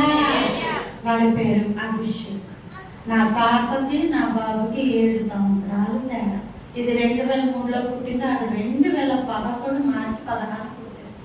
ప్రభు కృప కుటుంబం కట్టబడింది. నల్లా నేను పాయకరపేట అనే గ్రామానికి వెళ్ళిపోయాం. అక్కడ సేవ, మా వారు సేవకులు, నేను నాకు 2 పిల్లలు. అయితే ఈసారి ఏం జరిగిందంటే దుష్టుడు శరీరం మీద పడ్డాడు. అప్పుడేం జరిగింది, మా పాప పుట్టిన తర్వాత దేవుడు కుమారుని ఇచ్చిన తర్వాత అనేక మంది అన్నారు, అన్న ఈ 3 నెలలు కదా పురటాలు కదా, పురటాలు కాబట్టి బైబిల్ చదవకూడదు, ప్రార్థన చేయకూడదు, తలలో నరాలు పనిచేయవు కాబట్టి సున్నితంగా అలా ఉండి మంచం మీద ఉండి వేడి నీళ్ళు అలా వాడి పురటాలు పెంచి వదిలి చేసుకుంటూ ఉండాలని చెప్పినప్పుడు ఆ 3 నెలలు నా జీవితంలో ఒక అద్భుతం చేయి ప్రభా, నాతో మాట్లాడు, నీకు నాకు ఎడబాటు ఏమీ లేదు. 3 నెలల పాటు నేను ప్రార్థన చేయకుండా ఎలా ఉంటానని మంచం మీద కూర్చొని దేవుని స్తుతించేదాన్ని. సరిగ్గా మా బాబుకి 21వ రోజున అర్ధరాత్రి 1 గంటకి మరలా దేవుడు వచ్చి నన్ను పరలోకానికి తీసుకెళ్ళాడు. హల్లెలూయా. వెళ్ళడమే 3 అడుగులతో అన్న గోడలో ఆత్మని ఆపో. ఈ విషయం గుర్తుపెట్టుకోండి, గోడలు ఈ సీలింగ్లు ఆత్మను ఆపవు. మనం పరలోకానికి ఇలాగే వెళ్ళిపోతాం. ఎప్పుడైతే మంచం మీద ఉన్నానో నేను అలాగ గోడ సీలింగ్ లోంచి అలా వెళ్ళిపోయాను. వెళ్ళిపోవడం ఒక సింహాసనం ఉంది. సింహాసనం పక్కన ఇటు పక్కన నన్ను నిల్చోబెట్టారు. నేను ఇలా ఉంటే ఇలాగే అనేక మంది ఉన్నారు. వాళ్ళందరూ తెల్లటి వస్త్రాలతో ఉన్నారు. ఈత నట్ల చెట్లు లేదా కొబ్బరాకులు లాంటి వాళ్ళ చేతిలో ఉన్నాయి. అవి ఊపుతా దేవుని ఆరాధన చేస్తా ఉన్నారు. హల్లెలూయా. ఎప్పుడైతే వాళ్ళు ఆరాధన చేస్తా ఉన్నారో నేను ఇంటి పక్కన ఉన్నాను, నేను నుండి చూస్తా ఉన్నాను. వాళ్ళు నన్ను నాకు తెలుసు అన్నట్టు నవ్వుతా పలకరిస్తానని చూస్తా ఉన్నారు. అప్పుడు నా పక్కన ఉన్న సింహాసనంలోంచి ఒక చెయ్యి నన్ను దగ్గరికి తీసి నువ్వు ఒక పుస్తకం రాయి, ఆ పుస్తకంలో నా సింహాసనం ఉంచుతాను అని దేవుడు చెప్పాడు. అప్పుడు నేను అన్నాను, ప్రభువా నాకు పుస్తకాలు రాయడం రాదు అంటే అప్పుడు అన్నాను, నా శక్తి నిన్ను కొనుక్కుంటుంది, నువ్వు పుస్తకం రాయి అని చెప్పిన వెంటనే నన్ను విడిచిపెట్టారు. నేను మళ్ళీ మంచం మీద ఉన్నాను. దేవుడి కృప 4 రోజుల్లో 1000 స్తుతులు ఉన్న పుస్తకం రాయడం దేవుడి సేవ, ఆయన యొక్క సహాయం అందించు. ఈ పుస్తకం రాసింది నేను కాదు, దేవుడే. నాకు పుస్తకాలు రాయడం రావు. దేవుడు మహా గొప్ప కృపలో 3 నెలల్లో ఈ పుస్తకం రాయడం ప్రింట్ చేయడం అయిపోయింది. 3వ నెల అయ్యేసరికి నేను కాలు కింద పెట్టేసరికి దేవుడి పుస్తకాన్ని అంటించాడు. హల్లెలూయా. హల్లెలూయా. దేవుని కృప. చాలా మంది మేము ఇంగ్లీష్ మీడియం అంటే తెలుగు చదవలేకపోతున్నాం అన్నప్పుడు ఆ పుస్తకాలు ఇప్పటికీ 14,000 సార్లు ప్రింట్ అయ్యాయి. దుబాయ్, మస్కట్, అమెరికా, సింగపూర్ లేదంటే అనేక చోట్ల పుస్తకాలు పెట్టి దేవుడు సహాయం చేశాడు. వాళ్ళందరూ అడిగినప్పుడు ఇదే పుస్తకం ఇంగ్లీష్లో కూడా రాయడానికి దేవుడు సహాయం అందించాడు. దేవుడు మహోన్నతమైన కృప. ఈ విధంగా పరిచర్య ఉంది. ఈ విధంగా నేను కూడా వాడబడుతూ అక్కడ ఉన్నప్పుడు ఏమైందంటే ఒక రాత్రి ఒక స్వప్నం వచ్చిందమ్మా.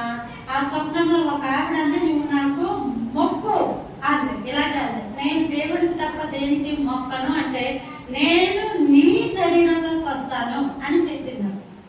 తెల్లారి లేచేసరికి 4 కింద కొండల్లా వచ్చింది. నాకు తెలియలేదు.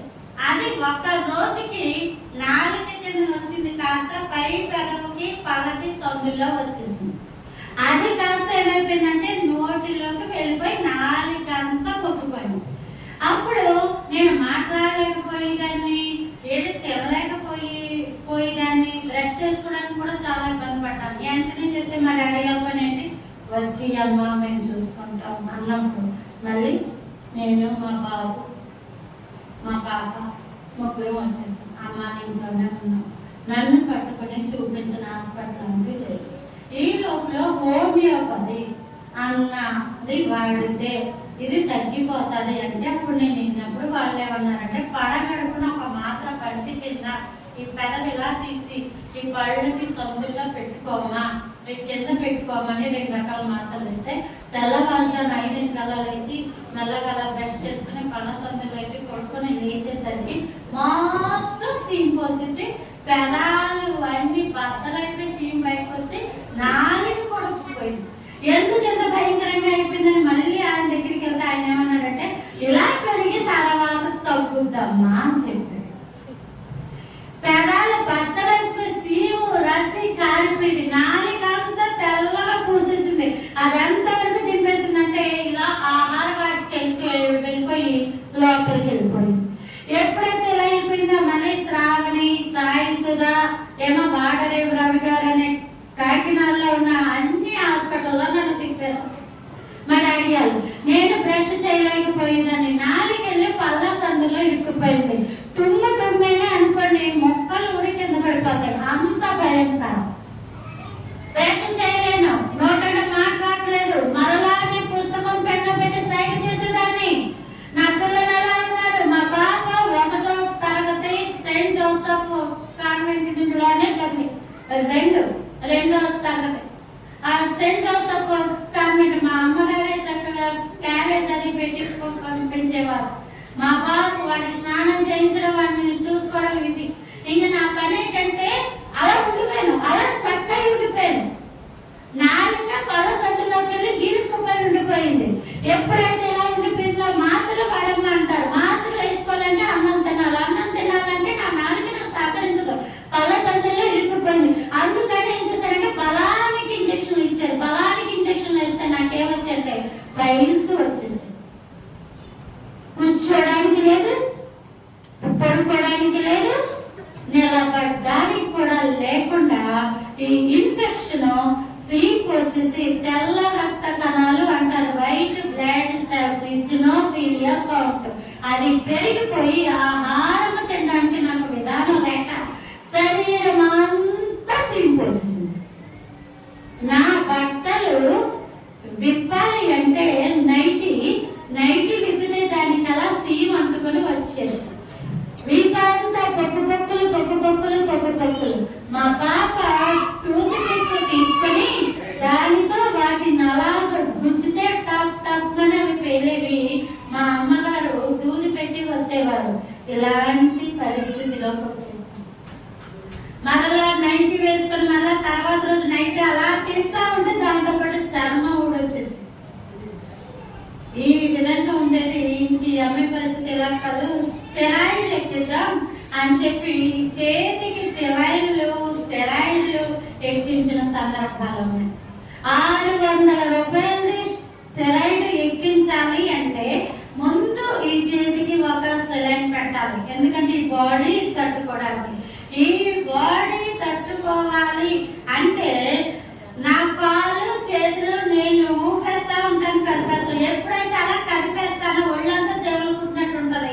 ఎప్పుడైతే కదిపేస్తానో మందు నరంలోంచి తప్పిపోయి బయటకు వస్తాయి, స్పాట్లో చనిపోతుందండి ఈ అమ్మాయి అని చెప్పినప్పుడు.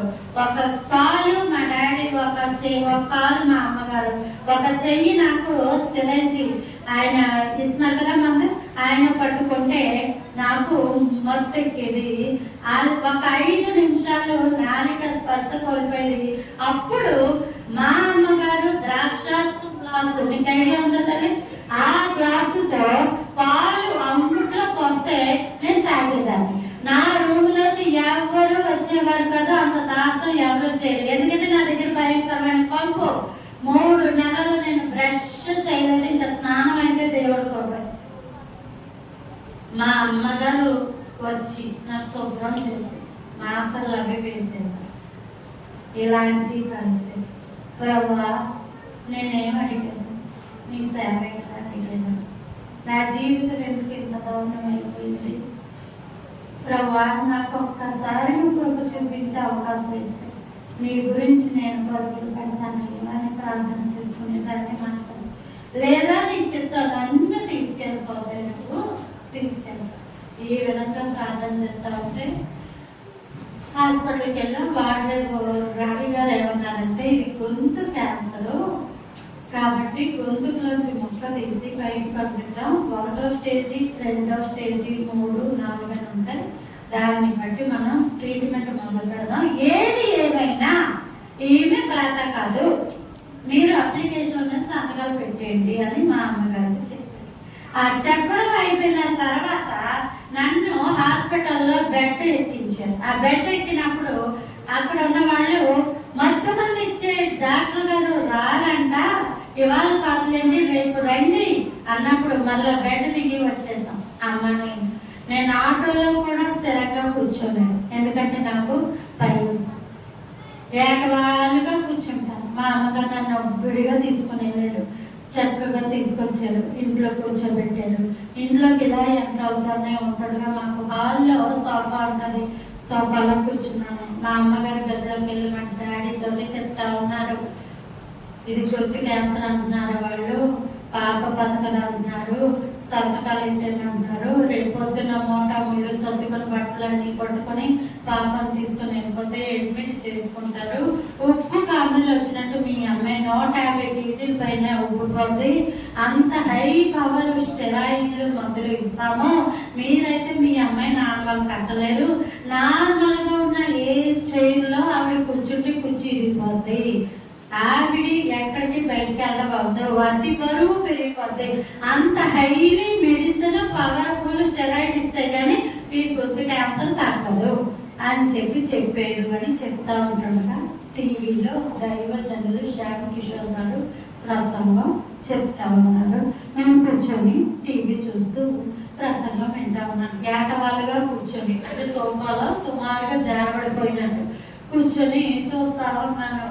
ఆ దైవజనులు నేను టీవీ వంక చూస్తా ఉన్నప్పుడు ఆయన చెప్పారు, నువ్వు నైటీ వేసుకొని ఉన్నావు, నువ్వు సోఫాలో కూర్చుని ఉన్నావు, నీకు గొంతు క్యాన్సర్ చచ్చిపోతావని దైవజనులు చెప్తూ ఉన్నారు, కానీ ఇది చేతబడి దేవుడి శక్తి ఇప్పుడే నిన్ను తాకి నిన్ను స్వస్థపరచబోతుంది అని చెప్పగానే ఆయన టీవీలో ఉన్నారు, నేను ఇంటిలో ఉన్నాను. మాది కాకినాడ ప్రాంతం, నేను ఎక్కడికి వెళ్ళలేదు, నన్ను తీసుకుని అంత దూరం వెళ్ళేటంత పరిస్థితి కూడా లేదు. ఆయన ఎప్పుడైతే అలా చెప్పారో నాలిక పళ్ళ సందులో ఉన్న నాలిక చిన్నదయ్యి వెనక్కి వెళ్తున్నామా, హల్లెలూయా. పైల్స్ లోపలికి వెళ్తుంది. మామూలుగా నేను కూర్చున్నాను, అమ్మ పిలిచాను. అప్పటికి నేను పిలిచి చాలా రోజులు అయిపోయింది.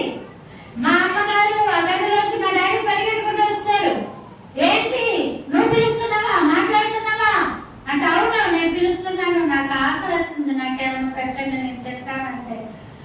అడుగుతున్నావు కానీ నువ్వు ఎలాగా తినగలవు, నువ్వు తినగలుగుతువా, నువ్వు తింటావా అని. అయినా సరే వెళ్ళి ఇడ్లీ పిండితో నట్టు వేసి తీసుకొచ్చి ప్లేట్లో పెట్టి చూస్తున్నారు. ఇది ఎలా తినగలదు, ద్రాక్ష రసం గ్లాసు అంత పాలు అంగుట్లో పోయాలంటే 600 రూపాయలు ఇంజక్షన్ సెలైన్కి ఇచ్చి ఆ సెలైన్లు ఇస్తే కానీ నేను తినలేని దాన్ని. వెంటనే అట్టుముక్క ఇలా విరుపుకున్నాను, నోట్లో పెట్టుకున్నాను. దేవుడు కృప, అది చప్పగా ఉంది, నాకేమన్నా పచ్చడి ఉంటే వేస్తామని అడిగాను. దేవుడు కృప వల్ల ఆ రోజు నుంచి మళ్ళీ తినడం మొదలు పెట్టాను. ప్రభు ఉచితమైన పొందాం. దేవుడు నన్ను మళ్ళా ముట్టి స్వస్థపరిచి, మందుల వలన తగ్గలేనిది, డాక్టర్లు ఇంకా చచ్చిపోతావు, నువ్వు బ్రతకడం అసాధ్యం అని చెప్పిన నన్ను 3 నెలలు బ్రష్ చేయలేదు, నా పళ్ళన్నీ ఊడిపోవాలి. దేవుడు కృప పళ్ళు ఉన్నాయి నాకు, ఈ చేతి గోళ్ళన్నీ ఊడిపోయాయి, దూదిలాగా అయిపోయి దాని అంతటా వచ్చేసి తల నిండా పురుగులు, నా తల మీద చేయత్తే ఇలా తగులుతాయి.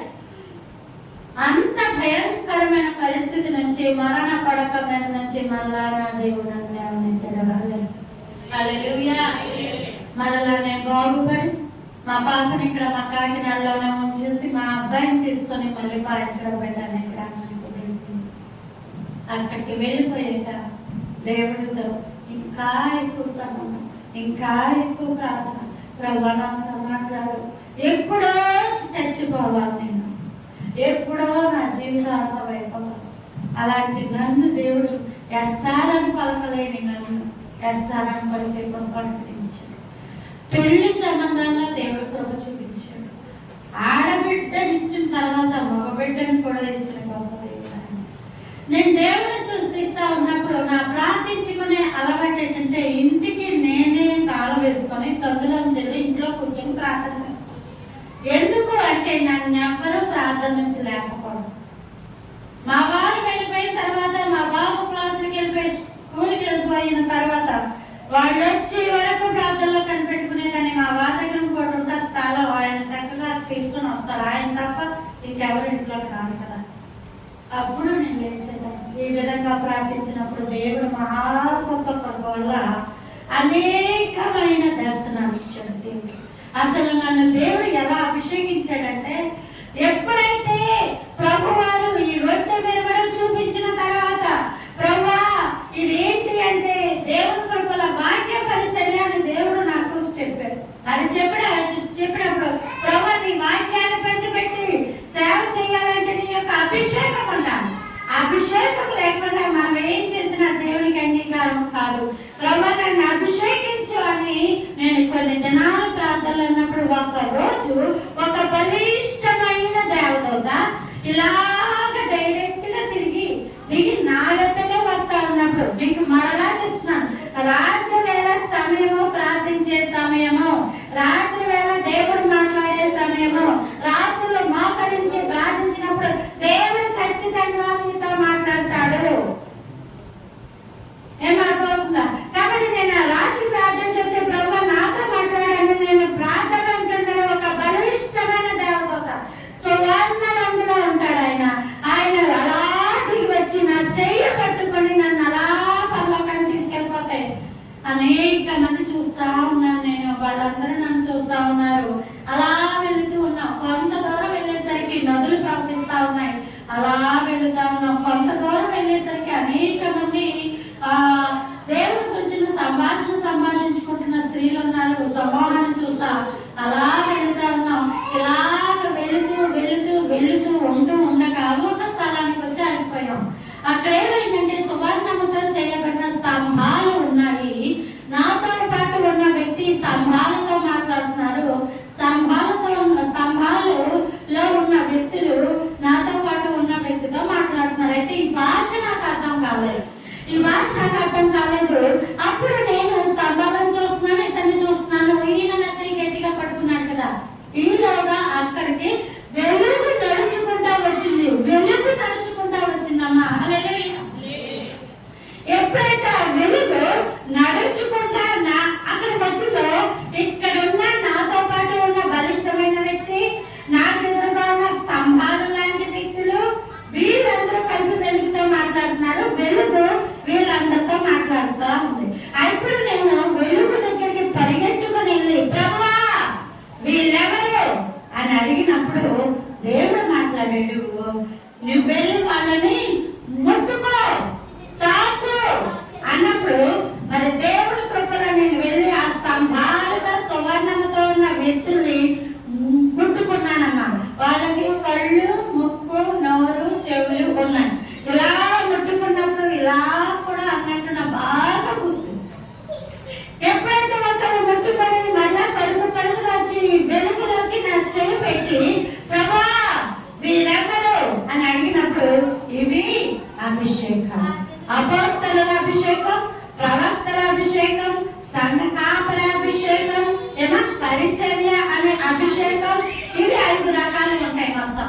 వీటి గురించి దేవుడు చెప్పి దేవుడు అన్నట్టుగా నీవు ముట్టుకున్నది ప్రవక్తల అభిషేకం. హల్లెలూయా. ఈ రోజు నుంచి నేను ప్రవక్త్రినిగా అభిషేకిస్తున్నానని దేవుడు చెప్పాడు. హల్లెలూయా. ఆ తర్వాత కాలంలో నా దగ్గర బలిష్టమైన 2 వ్యక్తులు నేను చూశాను. వాళ్ళు నిలబడి ఉన్నారు. వాళ్ళని చూడగానే నాకు అర్థమైంది వాళ్ళు ఎవరంటే ఒకరు మోషే, మరొకరు ఏలీయా. వీళ్ళిద్దరు వ్యక్తులు నా దగ్గర నిలబడి ఉన్నారు. మోషే గారు కర్ర పట్టుకొని నా తల మీద పెట్టి దేవుడు అభిషేకించెను.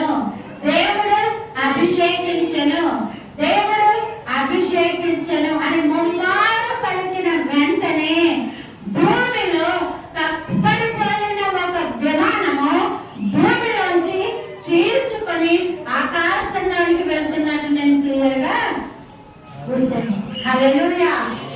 దేవుడు అలా నన్ను అభిషేకించుకున్నాను, అలాగే నాకు పరిచర్యలు ఇచ్చాడు.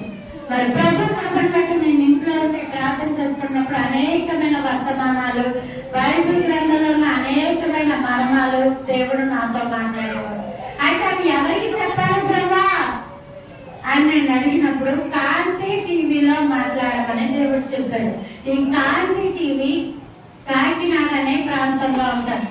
అప్పుడు వాళ్ళకి నేను ఫోన్ చేసినప్పుడు వాళ్ళు చెప్పారు, అమ్మ మీరు తప్పనిసరిగా వచ్చి మాట్లాడండి అన్నప్పుడు దేవుడు మహోన్నతమైన కృప వల్ల కాంతి టీవీలో నేను మాట్లాడాను. ఈ ప్రసంగాలు విజయవాడలో ఉన్న ఒక స్త్రీ ఆలోచించింది. ఆమెకి ఒక భయంకరమైన సమస్య, ఆ సమస్య గురించి ఆవిడ ప్రార్థన చేయించుకోవడం ప్రారంభించింది. ఎప్పుడైతే ఆవిడ ప్రార్థన చేయించుకుందో దేవుడి కృప వల్ల సమస్య నుంచి ఆమె విడుదల వచ్చింది. హల్లెలూయా. ఎప్పుడైతే సమస్య నుంచి విడుదల ఆవిడకి వచ్చిందో ఆమె ఏమని చెప్పిందంటే, మా వాడు ఇజ్రాయేల్ దేశంలో యూదుల ఇంటిలో పనులు చేస్తారమ్మా, మీకు ఇజ్రాయేల్ దేశం నుంచి ఏదో ఒకటి నేను తెప్పించేద్దామనుకుంటున్నాను, మీకేం కావాలి అని ఆవిడ నన్ను అడిగింది. అప్పుడు ఏమన్నానంటే, నేను ప్రార్థనలో పెట్టుకుని దేవుడు ఏం చెప్తాను మీతో చెప్తానండి అని చెప్పాను. ఎందుకంటే మీకు అక్కరగా ఉన్నవేవో ఆయనకు తెలియను అన్నది బైబిల్లో మత్తయి సువార్తలో ఉంది. మీకేం కావాలో మీరు అడుగుతారు, కానీ మీకున్న అవసరత ఏంటో దేవుడికి మాత్రమే తెలుసు. హల్లెలూయా. ఎందుకంటే రేపేం జరుగుతుందో మీకు తెలియదు. రేపేం జరుగుతుంది ఎవరికి దాన్ని పెట్టాలి అడుగుతాం మనం. అడగవు. అదే నువ్వు నాకేం కావాలి ప్రభా, నాకు ఎలాంటి వ్యక్తి కావాలి ప్రభా, నేను ఏం చదవాలి ప్రభా, నేనేం చేయాలి, ఎలాంటి వ్యాపారం చేయాలి ప్రభా అని మీకున్న ఇబ్బందులు, మీకున్న సమస్యలు దేవుడి దగ్గర ఎక్కారనుకోండి, దేవుడికి రేపేమి జరుగునో తెలుసు కాబట్టి రేపటిని బట్టి మీతో మాట్లాడతాడు. హల్లెలూయా. చాలా మంది ఏం చేస్తారంటే వాళ్ళకున్న ఇంటి పక్కల్ని, పెద్దల్ని, ఏళ్ళని, వాళ్ళని, ఫ్రెండ్స్ ని అడిగి ఏం చేయాలని అడిగి సలహాలు తీసుకొని చేస్తారు. కాబట్టి అవి ఏమైపోతాయంటే దేవుడి కృపలో అనగలదు. నేను ఎప్పుడైతే అలాగ ప్రార్థించడం దేవుడు నాకు అలవాటు చేస్తాడో ఆ రోజు రాత్రి మళ్ళా మీతో మాట్లాడుతున్నాను. రాత్రి చాలా ప్రాముఖ్యమైనది. అందరూ నిద్రపోయిన తర్వాత లేచి మెల్లగా స్వరంతో మోకరించి దేవుడు ప్రార్థన చేయండి. గర్భగా పెద్ద నోడిసి ప్రార్థన చేస్తే మీ ఇంట్లో వాళ్ళకి అది ఆటంకం, మీకేమవుతుంది, చేపట్లు వస్తుంది. అలా ఎప్పుడు చేయొద్దు. మెల్లని స్వరంతో దేవుడి దగ్గర మోకరించండి. నేను అలా మోకరించి ప్రభు నాకేం కావాలి, ఇజ్రాయేల్ దేశం అంటాను, నువ్వు నడయాలనే ప్రాంతం కదా, నాకేం కావాలంటే నా దేవుడు నాతో అన్నాడు, హీబ్రూ బైబిల్ నీవు తెప్పించుకొని చెప్పాడు. హల్లెలూయా. నాకు ఎప్పుడైతే దేవుడు అలా చెప్పాడో వాళ్ళకి పెద్దలు వేసి నేను చెప్పాను, అమ్మా నాకు ఇజ్రాయేల్ దేశం నుంచి హీబ్రూ బైబిల్ తీసుకురండి అంటే ఆవిడ అన్నారు, మీకు హీబ్రూ వచ్చామమ్మా అన్నారు. నాకు రాదండి అన్నాను. మరి ఎందుకమ్మా మీకు హీబ్రూ? ఇజ్రాయేల్ దేశాన్ని అంటే ముసుగులు, ప్రార్థన నూనె, ద్రాక్షారసము, రొట్టె ఇలాంటివన్నీ కూడా తీసుకొస్తారు, కానీ బైబిల్ ఎవరు కొనుక్కోరమ్మా అన్నప్పుడు నేను చెప్పాను, నా దేవుడు ఈ మాటలు చెప్పాడండి, మరి ఆ తర్వాత మీ ఇష్టం అన్నా. దేవుడు కోసం బట్టి అతను యూదుల ఇంటిలో పనిచేస్తారు కాబట్టి వాళ్ళు ఏ బైబిల్ అయితే చదువుతున్నారో వాళ్ళని అడిగి ఆ బైబిల్ కొని ఇజ్రాయేల్ దేశం నుంచి విజయవాడకి పంపించారు. విజయవాడలో ఉన్న నేనున్న ఇంటికి బైబిల్ నాకు పంపించింది తప్ప నేను ఇప్పటికొచ్చి ఫ్లైట్ ఎక్కలేదు, నేను విమానం ఎక్కలేదు, నేను ఇజ్రాయేల్ దేశం వెళ్ళలేదు. దేవుడి కృపల దేవుడు మహోన్నతమైన నామాన్ని బట్టి హీబ్రూ బైబిల్ దేవుడు నాకు ఇచ్చాడు. హల్లెలూయా. ఇది హీబ్రూ బైబిల్ రాయబడినట్టు మన బైబిల్ ఆదిమ హీబ్రూ గ్రీకు భాషల నుంచి తర్జుమా చేయబడింది. ఎప్పుడైతే బైబిల్ నాకు వచ్చిందో మన బైబిల్ ఎలా ఉంటుంది, ఇలాగే కదా ఉంటుంది, ఇంతే కదమ్మా, ఇలాగే ఉంటుంది. అందరం కూడా బైబిల్ ఎలా తీస్తాం, ఎలాగే కత్తిస్తాం. సో నేను కూడా బైబిల్ ఎప్పుడైతే వచ్చిందో దాంతో పాటు ముసుగులు ప్రార్థనలు కూడా ఇచ్చాను. ఈ బైబిల్ ఎలా తీస్తున్నానో ఇది కూడా అలాగే పెట్టుకొని ఇలా తీస్తున్నాను. కానీ జ్ఞాపకం చేసుకోండి, ఈ పేర్లు అక్కడ ఉన్నాయి, వెనక్కున్నాయి. మనకి ఎలా ఉంటుంది, ఎదుర్కొంటారు. సో అలా కదని చెప్పి ఇలా పెట్టుకున్నాను. ఇలా ఉంటే పేర్లు నా వైపు ఉన్నాయి. ఇప్పుడు ఏమైనా చాక్లెట్ ఉన్నాయి, అటు ఉన్నాయి. నా వైపులో నా బైబిల్లో ఏంటంటే నా వైపు ఉంటాయి. ఇది నాకు అర్థం అవ్వాల. ఈ విషయమై కొన్ని రోజులు ప్రార్థించడానికి దేవుడు సహాయం చేశాడు.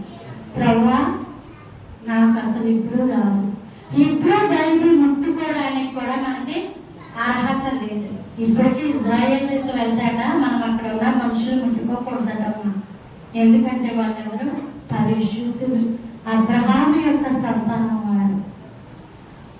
కాబట్టి ఈ బైబిల్ ముట్టుకోవడానికి కూడా నాకు అర్హత లేదు. అలాంటి బైబిల్ ఉన్నట్టు ఇచ్చాను. నీ ప్రణాళిక ఏదో ఉంది, నాతో మాట్లాడమని ప్రార్థించినప్పుడు దేవుడు మహా గొప్ప కృప వల్ల నేను తల దగ్గరే బైబిల్ పెట్టుకుంటాను. ఎందుకు అంటే లేవంగానే ముందు బైబిల్ని ముట్టుకోవాలన్నా, బైబిల్ని చూడాలి. ప్రభు వారి ఫోటోలు చూసే అలవాటు కొంతమందికి ఉంటుంది. దేవుడిని చిన్న ఫోటో చేయించుకొని బైబిల్లో పెట్టుకొని వాళ్ళు జేబుల్లో పెట్టుకునే అలవాట్లు కొంతమందికి ఉంటాయి. కానీ మన దేవుడు అలా ఉంటాడు. అది మనుషుల యొక్క కల్పితం. బైబిలే దేవుడు, హల్లెలూయా, వాక్యమే దేవుడు. యోహాను సువార్త 1:1 వచనంలో ఆదియందు వాక్యమే. కాబట్టి బైబిల్ పొద్దున లేవంగానే మన వాక్యాన్ని ముట్టుకోవాలి. వాక్యాన్ని పట్టుకొని ప్రార్థన చేసుకోవాలి. నాకు అలవాటు కాబట్టి నా తల దగ్గర బైబిల్, ఈ హిబ్రూ బైబిల్ కూడా పెట్టుకున్నాను. ఆ రోజు రాత్రి 12 సమయం దాటేసరికి మా ఇంటిలోనికి ఒక తెల్లటి వస్త్రాలు వేసుకున్న మగ వ్యక్తి, 30 సంవత్సరాల నుంచి 32 సంవత్సరాల మధ్యలో ఉంటాయి. ముక్కు సూరిగా ఉంటుంది, చేతి వేళ్ళు తెల్లగా పొడుగుగా ఉంటాయి. ఆయన సన్నగా ఉంటారు. తెల్లటి వస్త్రాలు వేసుకుని వంగని మా ఇంట్లోకి వచ్చారు. హల్లెలూయా. ఆయన ఎప్పుడైతే వచ్చారో మంచం మీద పడుకున్నా, నేను లేచి కూర్చున్నాను. ఆయన అంటున్నారు, అమ్మా ఇప్పుడు బైబిల్ చదువుతున్నావా అన్నారు. నేను చదవట్లేదు, నాకు ఎవరో చెప్పలేదు, నాకు ఇప్పుడు రాదు. అమ్మ నీకు ఇప్పుడు వచ్చా, నాకు ఇప్పుడు రాదండి, ఎవరో చెప్పకపోతే నేను ఎలా చదువుతానండి అని నేను అంటున్నప్పుడు, రామ్మా నేను నీకు చెప్తాను అని ఆయన ఉన్న పాటున కూర్చొని ఒక 5వ సంవత్సరం అమ్మాయిని నడుము మీద ఇలా చేతులు వేసి దగ్గరికి లాక్కొని కాళ్ళ మీద కూర్చోబెట్టుకుంటే, ఒక కాళ్ళు తొడ మీద అటు ఇటు కాలేసి మన పిల్లలు ఎలా కూర్చుంటారో అలా ఆయన తీసుకొని కూర్చోబెట్టుకొని ఇలా చేతులతో ఇంకా కొంచెం వెనక్కి లాక్కొని, బైబిల్ నువ్వు ఇలా పట్టుకొని ఇలా తీస్తున్నావు కదమ్మా, బైబిల్ ఎలా పట్టుకోరు, ఇలా పట్టుకుంటారని చెప్పింది ఎవరైనా. హల్లెలూయా. ఈ బైబిల్ ఇలా ఉంటదటమ్మా. ఇప్పుడు అక్షరాలు నా వైపు ఉన్నాయి, ఇవి కూడా ఇలా తెల్లగా ఉన్నాయి. బైబిల్ ఎలా ఉంటదట, ఆయన వచ్చి కూర్చొని ఇంకో చేత బైబిల్ ఎలా పట్టుకొని ఈ బైబిల్ ఎలా తెలుస్తారు. ఇది రివర్స్, హిబ్రూ బైబిల్ రివర్స్ లో ఉంటది. ఇలా తీసిన తర్వాత దీన్ని ఇటువైపు నుంచి కదా మనం చదువుతాము, ఈ బైబిల్ ఇటువైపు నుంచి చదవాలి. హల్లెలూయా. ఇటువైపు నుంచి చదవాలి. ఇలాగా ఆయన నా చెవిలో ఆరెఫ్, బేర్, గీమెల్, దాలెత్ అవి హిబ్రూ ఆల్ఫాబెట్స్ 119 కీర్తనలు ఉంటాయి. ఆయన నా చెవిలో చెప్తున్నప్పుడు నా కంటికి వాటి యొక్క రూపాలు రాయడం కనబడ్డాయి. హల్లెలూయా. తెల్లారైపోయింది, లేచాను. మా వారు అంటున్నారు, నువ్వు రాత్రి 12 దాటాక లైట్ కూడా వేసుకోకుండా హిబ్రూ బైబిల్ పట్టుకొని నువ్వు చదువుతున్నావు, సీరియస్ గా నువ్వు చదివేసుకుంటున్నావు. నేను అప్పుడే నేను లేపి ఏం చేస్తున్నాను అడుగుదా అనుకున్నాను. ఎందుకులే చదువుకున్నావు కదా అని వదిలేసాను. ఏం చేస్తావమ్మా రాత్రి అని అడిగాను. అప్పుడు నాకు అర్థమైంది, అయితే ఎవరో ఇంటికి వచ్చి ఎవరో నాతో మాట్లాడారు. నాకేదో జరిగిందని మళ్ళీ మా పిల్లలు స్కూల్కి వెళ్ళిపోయాక మా వారి పరిస్థితికి వెళ్ళిపోయాక తలుపు తాళం వేసుకుని చంద్రంతో వచ్చేసి ఇంట్లో కూర్చొని ప్రార్థన చేస్తున్న దేవుడు అన్నాడు, గడిచిన రాత్రి నేనే నీ దగ్గరకు వచ్చాను అన్నాడు. హల్లెలూయా. దేవుడు వచ్చి భాష హీబ్రూ బైబిల్ చదవడం నాకు నేర్పించాడమ్మా. హల్లెలూయా. నేను కాళ్ళు కూడా బయట పెట్టాను. స్త్రీలారా మీరు అనుకోవచ్చు నేనేం చేయలేదని, నేను మరీ మరీ చెప్తా ఉన్నాను, ఎస్ సార్ అని పలకలేని నేను దేవుడు ఈరోజు హీబ్రూ భాష నేర్పించాడు. హల్లెలూయా. హీబ్రూ భాష నాకు అక్షరాలు నేర్పించి దేవుడు ఏమన్నాడంటే, ఒక పుస్తకం పెన్ను పెట్టి రాసి పెట్టుకో, మరలా వచ్చి నేను గ్రామర్ నేర్పిస్తాను అన్నాడు. హల్లెలూయా. తర్వాత నేను అది రాసి పెట్టుకునే ప్రభా అంటే తర్వాత కాలంలో ఒక రోజు మరలా ప్రభావి నా దగ్గరికి వచ్చారు, ఏదేమో నా చెవులకు చెప్పారు, నాకేదో అర్థమైంది, ప్రభుత్వం పెట్టంటే హీబ్రూ బైబిల్ నేను చదవగలను. హల్లెలూయా. ఈ దర్శనం అంతా 2017 సంవత్సరంలో జరిగింది. దేవుడు మహోన్నతమైన కృపను బట్టి అప్పటి నుంచి ఇప్పటికీ సుమారు 8 సంవత్సరాలు హీబ్రూ బైబిల్లో ఆది కాండము, కీర్తనలు, ఎస్తేరు, దానియేలు అనేక గ్రంథాలు చదవడానికి దేవుడు కృప చూపించాడు. హల్లెలూయా. ఈరోజు హీబ్రూ బైబిలే కాదు, నా దగ్గర గ్రీకు బైబిల్ కూడా ఉంది. అది కూడా చూస్తే అర్థమయ్యింది, ఎవరూ నేర్పించలేదు, చూస్తే అర్థమైపోయింది. దేవుడు అంత కృప అనుగ్రహించాడు. ఈ బైబిల్ చదువుకుని ప్రార్థన చేస్తున్నప్పుడు హీబ్రూ భాషలో నేను పాటలు పాడుకోవడానికి, హీబ్రూ భాషలో స్తుతులను రాయడానికి దేవుడు నాకు సహాయం చేశాడు. హల్లెలూయా. ఈ హీబ్రూ భాషలో స్తుతులను రాసి కృప దేవుడు అనుగ్రహించారు. అయితే హీబ్రూ భాషలో ఈ స్తుతులను రాయడము, హీబ్రూ భాషలో రాస్తే మరి అందరికీ అర్థమవుతుంది కదమ్మా. అందుకని దేవుడు కృపల హీబ్రూ భాషలో నుంచి తెలుగులోకి తర్జుమా చేయడానికి మా నాన్నగారిని దేవుడు నిలబెట్టుకున్నాడు. నాకు హీబ్రూ భాష వచ్చిన తర్వాత మా నాన్నగారికి ముందు హీబ్రూ భాష నేను చేస్తాను. డాడీ హీబ్రూ ఎలా ఉంటాడట, ఇలా చదువుతాడు, ఇలా ఉంటాయట అని వాటి గురించి చెప్పినప్పుడు మా డాడీ హీబ్రూ భాష నేర్చుకుని హీబ్రూ భాషలో నేను రాసిన స్తుతులను అవి తెలుగులో రాసేటప్పుడు ఆ మిస్టేక్స్, ఒత్తులు, దీర్ఘాలు ఇవన్నీ పుట్టి దేవుడు కృపల హీబ్రూ భాష నుంచి తెలుగులోకి స్తుతులకు రాయడానికి దేవుడు సహాయం అనుగ్రహించాడు. దేవుని మహోన్నతమైన కృప. మేమన్నా నాకు అర్హత లేదు, యోగ్యత లేదు. నేను ఎప్పుడు CA ICWA చదివి మంచి ధనాన్ని సంపాదించుకొని సెటిల్ అయిపోదాం అన్న ఆలోచన, అటెండెన్స్ పలకడం నాకు ఇబ్బంది అయినప్పుడు నా శ్రమలో నేను దేవుని వెతికాను. దేవుడు ఆ శ్రమనే ఆశీర్వాదంగా మార్చాడు. హల్లెలూయా. అటెండెన్స్ పలకలేని నేను ఈరోజు ఇప్పుడు భాష అవలేలుగా చదవగలను, అవలేలుగా మాట్లాడగలను. ఇది దేవుని ఉచితమైన కృప, దేవుడు నాకు ఇచ్చిన మహా గొప్ప కృప. ఎక్కడున్నా మీరు అందరూ ప్రార్థనను నిర్లక్ష్యం చేయద్దు. ముఖ్యంగా వృద్ధాప్యంలో ఉన్న స్త్రీలను మీకు పనులు ఏమి ఉండవు కాబట్టి మీ ఇంటిలో పనులు చక్కబెట్టుకున్నాక అరుగుల మీద కూర్చోవడం మానేసి, టీవీల ముందు కూర్చోవడం మాట్లాడడం అవి మానేసి, మీరంటూ ఏకాంత సమయాన్ని వెతుక్కొని ప్రార్థనా గది ఉంటే ప్రభు కృప.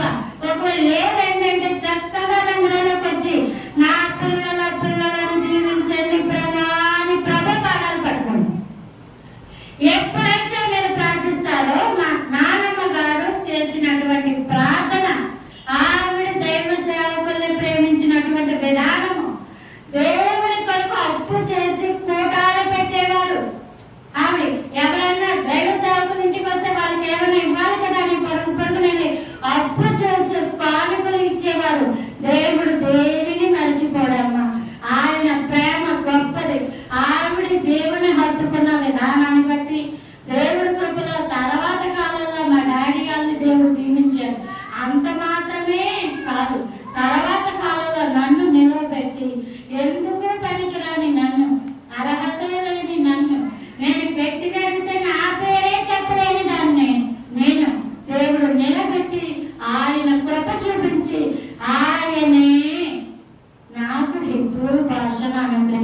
హల్లెలూయా. ఈ సాక్ష్యము ఏలియా ఎలీషా గారు అనే దైవజనులు వాళ్ళ ఛానల్లో పెట్టుకున్నప్పుడు మిమ్మల్ని అమితంగా ప్రేమించే దేవుని తర్వాత మీకు మంచి చెయ్యాలి అని కోరుకునే మొట్టమొదటి వ్యక్తి ఎవరు తెలుసా? మీ సంఘ సేవకులు. హల్లెలూయా. మంచి సేవకులు ఉన్నారు మీకు.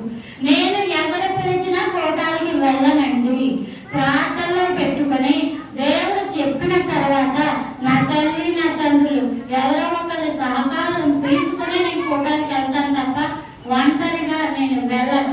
అలాంటి నాకు మరి దైవజనులు అమ్మగారు మీ సాక్ష్యం విన్నాము, మీరు మా సంఘానికి రావాలి, మా సంఘంలో ఉన్న పిల్లలకి మీరు వాక్యం చెప్పాలి అన్నప్పుడు దేవుడిని అడిగితే దేవుడు వెళ్ళమని చెప్పాడు కాబట్టి ఇక్కడికి వచ్చాను. లేకపోతే నేను బొమ్మను తాకను. నేను ఇంట్లోంచి బయటకు వచ్చేసి పెద్దగా వాడబడిపోయిన స్త్రీనైతే కాను. ఇంట్లో ఉండి ప్రార్థన చేసుకోవడమే నాకు ఎంతో ఇష్టం. నా దేవుడు నాతో మాట్లాడే సమయం, నా దేవుడు నాకు ఎన్నో దర్శనాలు చూపించే సమయం. అప్పుడు దేవుడు వెళ్ళమని చెబితే నేను మీ మధ్యకు వచ్చాను. ఇది దేవుడు కృప. మీ గురించి మీ యొక్క సంఘం యొక్క కాపరి గారు ఎంతో కన్నీరు మున్నీరుగా ప్రార్థిస్తారు. మీరు బాగుపడాలి, మీరు దీవించబడాలి, మీరు విడిపించబడాలని ఆహార్నిసలో మీ గురించి మంచి కోరుకునే వ్యక్తి ఏమా. కాబట్టి ఇంత గొప్ప దైవజనుని మీరు కలిగి ఉండడం దేవుడు కృప. ఎలా అంటే చాలా మంది విన్నారు నా మాటలు, కానీ ఏ సేవకులు కొంతమంది పిలిచారు, అవన్నీ ప్రార్థనలో పెట్టుకుంటున్నాం. దేవుడు ఇంకా వెళ్ళమని చెప్తే వెళ్ళాలి. కానీ ఈ సేవకులు అయితే అమ్మగారు మీరు రావాలి, మా సంఘానికి మీ వర్తమానం అందించాలి. స్త్రీలు ఉన్నారు, స్త్రీలందరూ వాళ్ళ యొక్క జీవితంలో ఎన్నో సమస్యలు ఉన్నారు. మీ మాటలు వాళ్ళకి ఆదరణకరంగా ఉంటాయి, రండి అని చెప్పినప్పుడు దేవుడు వెళ్ళమని చెప్పాడంటేనే ఆ దేవుడి కృప. కాబట్టి మీకున్న సమయాన్ని వృధా చేసుకోవద్దు. పురుషులు అలాగా బయటికి వెళ్ళి చాలాసేపు కష్టపడి రావాలి. మీరు ఉన్న పని తెలివితేటలుగా సులువుగా ఎలా చేసుకోవాలో అలా చక్కబెట్టుకొని మీ సమయాన్ని అంతా దేవుడికి ఇవ్వండి. హల్లెలూయా. ప్రార్థనలో ఉండండి, ఎక్కువ మాట్లాడద్దు. ఆర్థిక పరమైన ఎలాంటి విషయాల్లో మీరు జోక్యం చేసుకోవద్దు. హామీలను ఎవరికి అప్పులు ఇప్పించద్దు. మళ్ళీ మాట్లాడుతూ అంటున్నాను, ఎందుకంటే స్త్రీలాగా మీరు జ్ఞాపకం చేసుకోండి, అమ్మమ్మ వల్లే శాపం వచ్చిందా. అలాంటి మనము దీవెనకరంగా ఉండాలి. ఇంట్లో ఉండండి, ప్రార్థనలో ఉండండి, దేవుడు ఏం చెప్తే అది చెయ్యండి. ప్రార్థనలో దేవుడి దగ్గర ఉన్నప్పుడు దేవుడు మిమ్మల్ని హెచ్చిస్తాడు. మీ వల్ల మీ కుటుంబాలు దీవించబడతాయి. ప్రతి ఒక్కరు మాత్రం నా పట్ల ప్రభువా నీ చిత్తం ఏంటని అడగండి. దేవుడు మిమ్మల్ని అందరినీ దీవించి ఆశీర్వదించును కాక. Praise the Lord. మరి గొప్ప అవకాశం అనుగ్రహించిన దైవ సేవకుని దేవుడు